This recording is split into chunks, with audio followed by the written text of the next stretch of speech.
പെരിന്തൽമണ്ണയിൽ MDMA-യുമായി 2 പേർ പിടിയിൽ. 2 കേസുകളിലായി മഞ്ചേരി പട്ടർകുളം സ്വദേശി അത്തിമണ്ണിൽ മുഹമ്മദ് അനീസ്, പന്തല്ലൂർ സ്വദേശി മുട്ടങ്ങാടൻ മുഹമ്മദ് ഷിബിൽ എന്നിവരെയാണ് പെരിന്തൽമണ്ണ പോലീസ് അറസ്റ്റ് ചെയ്തത്. 17 ഗ്രാം MDMA-യാണ് പിടികൂടിയത്.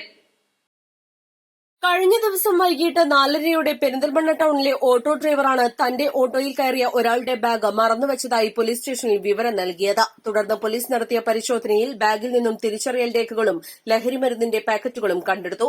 ഓട്ടോ ഡ്രൈവറിൽ നിന്ന് ലഭിച്ച വിവരങ്ങളുടെ അടിസ്ഥാനത്തിൽ നടത്തിയ അന്വേഷണത്തിൽ ഓട്ടോയിൽ യാത്ര ചെയ്ത മുഹമ്മദ് അനീസിനെ ടൌണിൽ വെച്ച് രാത്രിയിൽ തന്നെ കസ്റ്റഡിയിലെടുത്തു. രാത്രിയിൽ പോലീസ് സംഘം നടത്തിയ പരിശോധനയ്ക്കിടെയാണ് ലോഡ്ജിന്റെ പരിസരത്ത് നിന്നും മുഹമ്മദ് ഷിബിലിനെ MDMA-യുമായി അറസ്റ്റ് ചെയ്തത്. കൂടുതൽ ചോദ്യം ചെയ്തതിൽ മുഹമ്മദ് അനീസും മുഹമ്മദ് ഷിബിലും MDMA ചെറിയ പാക്കറ്റുകളിലാക്കി ടൌണുകൾ കേന്ദ്രീകരിച്ചാണ് വിൽപ്പന നടത്തുന്നത്.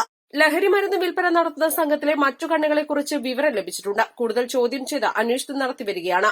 മുഹമ്മദ് അനീസ് മങ്കട പോലീസ് സ്റ്റേഷനിലും തലശ്ശേരി എക്സൈസിലും MDMA കേസിൽ പ്രതിയായി 3 മാസം ജയിലിൽ കിടന്ന് ജാമ്യത്തിലിറങ്ങിയതാണ്. മുഹമ്മദ് ഷിബിലിന്റെ പേരിലും മുൻപ് കഞ്ചാവ് കേസുണ്ട്. പെരിന്തൽമണ്ണ ഡിവൈഎസ്പി സാജു കെ എബ്രഹാമിന്റെ നേതൃത്വത്തിൽ inspector Sumesh Sudhakaran, SI Shijo C Thankachan, additional SI Sebastian Rajesh, ASI Murali Krishnadas, Mansoor, senior civil police ഓഫീസർമാരായ കൃഷ്ണപ്രസാദ്, സജീർ, ജയേഷ്, ഗിരീഷ്, ഷിജു, ഷൌക്കത്ത്, രാകേഷ്, ജിതിൻ എന്നിവരും ജില്ലാ ആന്റി നാർക്കോട്ടിക് സ്ക്വാഡുമാണ് പ്രതികളെ അറസ്റ്റ് ചെയ്ത് കേസിൽ തുടരന്വേഷണം നടത്തുന്നത്.